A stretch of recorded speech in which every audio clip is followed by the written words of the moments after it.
खड़गपुर आए संध्या को 1.5 महीना हुआ। दीपक की क्लासेस शुरू होने वाली हैं, इसलिए वह शहर चला जाएगा। संध्या और दिव्या भी गांव में 1 महीना और रहेंगी। खूब सारा सामान तैयार हो गया दीपक के साथ भेजने के लिए। संध्या थक कर लेट गई। दीपक को बुलाया और समझाने लगी, पहली बार अकेले जा रहे हो, बस से हर बात का ध्यान रखना, खिड़की से सिर या हाथ बाहर न निकालना, बस पूरी तरह ठहर जाए तभी उतरना। दीपक ने कहा, अब तक 100 बार सुन चुका हूँ मैं ये बातें, अब बोलना बंद करो मम्मी, क्यों एनर्जी वेस्ट करती हो। संध्या ने उसे पुचकार कर कहा, माँ की एनर्जी होती किसके लिए है, बार बार याद दिलाने से भूल चूक नहीं होगी। वहाँ पापा का भी ध्यान रखना, अपने काम में जुटेंगे तो खाना पीना भूल जाएंगे। तुम देखते रहना, कुछ गड़बड़ लगे तो मुझे बताना, मैं डांट लगा दूंगी। दीपक हंसकर अपनी तैयारी में लगा रहा। दीपक चला गया तो संध्या का मन उदास हो गया। दिव्या ने देखा कि माँ बहुत मुरझाई सी है तो वह उसे हंसाने के लिए बोली, मम्मी मेरी भी कोई वैल्यू है कि नहीं, भैया गया पर मैं तो तुम्हारे पास हूँ। वैसे तुम्हें इन्फॉर्म कर दूँ कि 1 महीने बाद हम लोग भी चले जाएंगे। अभी तो बाहर जाओ और अपनी क्लास देखो, जाने किस किस की मेहनत उधेड़वाओगी अभी। संध्या हंसी। अब उधेड़ने वाली भूल चूक कोई नहीं करती, छोटी छोटी चूक करती हैं जिन्हें छिपाया जा सकता है। जाती हूँ, देखती हूँ, कहकर संध्या चली गई। अब वह किसी किसी को अधसिले कपड़े दे देती है। घर से उस पर काम करके वे अगले दिन ले आती हैं। काम पूरा होने पर कपड़ा फिर सिलाई वाली कारीगरों को दे दिया जाता है ताकि वे उसे बटन तुरपाई आदि करके पूर्णता प्रदान करें। हर दिन 5-6 कपड़े पूरी तरह तैयार होकर आते हैं उसके पास। उन्हें वह महिला समूह के सामने ही इस्त्री करती है और तहाने का, प्रेस करने का हुनर भी सिखाती जाती है। कैसे प्रदर्शित होते हैं, कैसे पैक होते हैं, कैसे खोल खोल के दिखाए जाते हैं, किन खूबियों से आकर्षक बनते हैं, व्यवसाय के गुर भी वह रोकती रहती है। साथ साथ किसी का स्वास्थ्य ढीला हो, किसी के घर में कोई परेशानी हो तो दूसरे उसे सहयोग करें, इसका भी ध्यान रखती है। टीम वर्क क्या होता है उसे सबके भीतर भरना है अभी से, ताकि एक समूह के रूप में कार्य होता रहे हमेशा, बिखरने न पाए वे। पुरुष प्रधान समाज में और भी अधिक आवश्यक हो जाता है स्त्री के लिए अपनी योग्यता सिद्ध करना, अपने आप को प्रमाणित करना। ऐसा प्रशिक्षण भी चलता रहता है, रामधुन बजती रहती है। संध्या ने हर स्त्री का बैंक खाता खुलवा दिया है, बैंक का काम करना सिखा दिया है। हर बार का प्रशिक्षण निःशुल्क होता था। इस माह के प्रशिक्षण के लिए 100-100 रुपए रखे गए हैं ताकि किसी में अभी भी अगंभीरता हो तो वह हट जाए। कोई स्त्री नहीं हटी, सब व्यावसायिक दक्षता के मार्ग पर दृढ़ता से चल रही हैं। जाते समय संध्या उनको पारिश्रमिक देगी। प्रशिक्षण के 100 रुपए उसमें से ही काटे जाएंगे। प्रतिदिन हिसाब लिखा जाता है। वह हिसाब की पंजिका सबके सामने खुलती है और सबके सामने ही बंद होती है। 5-6 घंटे ये जो व्यावसायिक काम के लिए निकालने होते हैं, इस पर कोई आपत्ति न करे। इसके लिए संध्या सबसे पहले उठती है और सबसे बाद में सोती है। यहाँ काम के बीच जो भी समय मिलता है तब भी भीतर देख आती है, कोई काम होता है तो कर आती है। दिव्या का भी पूरा सहयोग है। वह किसी से चाय पानी दूध खाना कुछ नहीं मांगती, माँ की अनुपस्थिति में खुद ले लेती है। सबके लिए चाय बना देती है। चक्की चलाना और दही भिगोना तो उसके प्रिय काम है ही। चाचियों भाभियों ताइयों की कंघी चोटी भी शौक से कर देती है।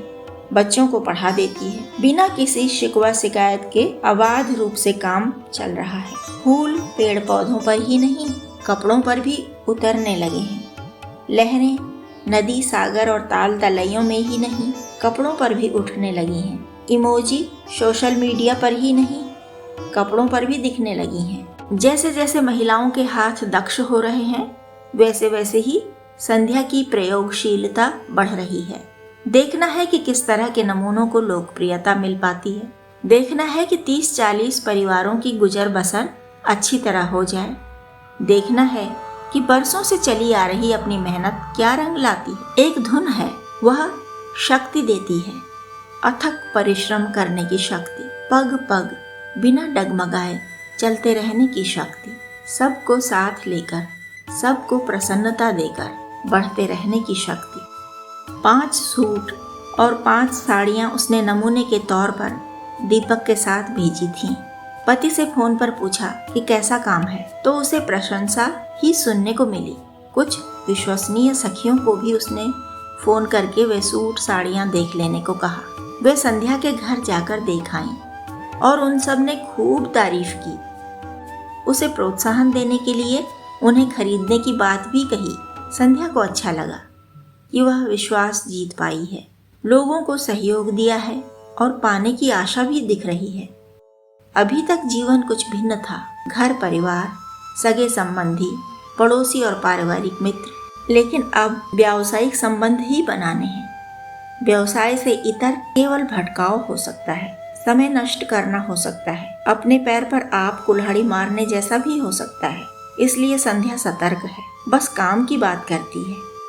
परिवार की महिलाओं ने खास रुचि नहीं दिखाई है उसके काम में। एक प्रतिष्ठित परिवार है, इसलिए थोड़ा थोड़ा सहयोग दे दिया है। घर की बेटियों के लिए पीछे आंगन में झूला पड़ा था, उसे दीवार पर एक किनारे बांध दिया है। पीछे आंगन का नल खराब था, उसे ठीक करवा दिया गया है ताकि संध्या के पास आने वाली महिलाएं पानी पी सकें, हाथ मुंह धो सकें। काम के समय वह रसोई में अगर कुछ करती है तो देवरानी जेठानी कह देती हैं कि जाकर बाहर का काम देखो। संध्या समझ रही है कि समय बदल रहा है, यह बदलता ही रहेगा। सबको एक करने के लिए जितना परिश्रम किया है, आगे उससे अधिक करना पड़ सकता है। अभी उसकी कोई आय नहीं है, कल जब आय होने लगेगी तो उससे अपेक्षाएं बढ़ेंगी। यहाँ अपेक्षाएं बढ़ेंगी और वहाँ उसके अपने खर्चे भी बढ़ते चले जाएंगे।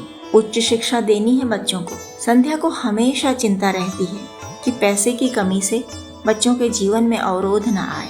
हर दिन तो दिखाई सुनाई दे जाती हैं इस तरह की बातें। बच्चे मनचाहा करियर न बना पाएं तो कुंठित हो जाते हैं। वह स्मरण करती है कि जानकी नाथ सहाय करें और अपने काम में जुटी रहती है। लक्ष्य है कारोबार के लिए, लक्ष्य है परिवार के लिए, अपने घर बार के लिए और अपने गांव के हर लाचार के लिए। कितना कर पाएंगे, कहाँ तक बढ़ पाएंगे, यह तो राम जी ही जाने। घर की स्त्रियों ने उसके तैयार माल को ठीक है कह दिया, अच्छा है कह दिया, लेकिन विशेष रुचि नहीं दिखाई। उसे खुद ही पूछना पड़ा, मेरे पीछे इन सब के काम पर नजर कौन रखेगा? किसी ने उत्तरदायित्व तो नहीं लिया। सलाह दी कि उन्हीं लोगों से फोटो भेजते रहने के लिए कहो, तुम फोटो देख लिया करना।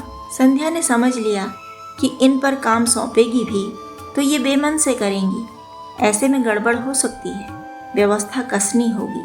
उसने समूह में सबसे चतुर महिला चुनने का निर्णय लिया। महिलाओं के व्यक्तिगत गुणों पर गहरी नजर रखने लगी, उनकी नेतृत्व क्षमता परखने लगी, स्मृति की परीक्षा भी लेने लगी। दोहे चौपाई तो वह लिखती ही थी ब्लैक बोर्ड पर। 2-4 दिन में पुरानी मिटाकर नई लिखती। नई तब लिखती जब पुरानी वाली महिलाओं को याद हो जाती। उन्हीं को सहारा बनाया और महिला समूह को रामचरितमानस से अंत्याक्षरी करने के बारे में बताया। जाने से पहले एक दिन वह अंत्याक्षरी रखेगी। जिस महिला की सबसे अच्छी प्रस्तुति होगी उसे पुरस्कार मिलेगा। ऐसा आयोजन हर साल भी हो सकता है और हर बार उसके गांव आने पर भी हो सकता है। जैसी रुचि दिखाएंगी वे लोग, वैसा ही आयोजन होगा।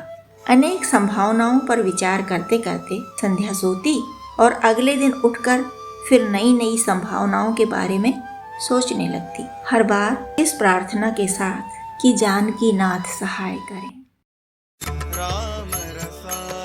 कहानी पसंद आई हो तो लाइक करें, सब्सक्राइब करें और दोस्तों के साथ शेयर करें। और हाँ, कमेंट करना और नोटिफिकेशन बेल दबाना ना भूलें।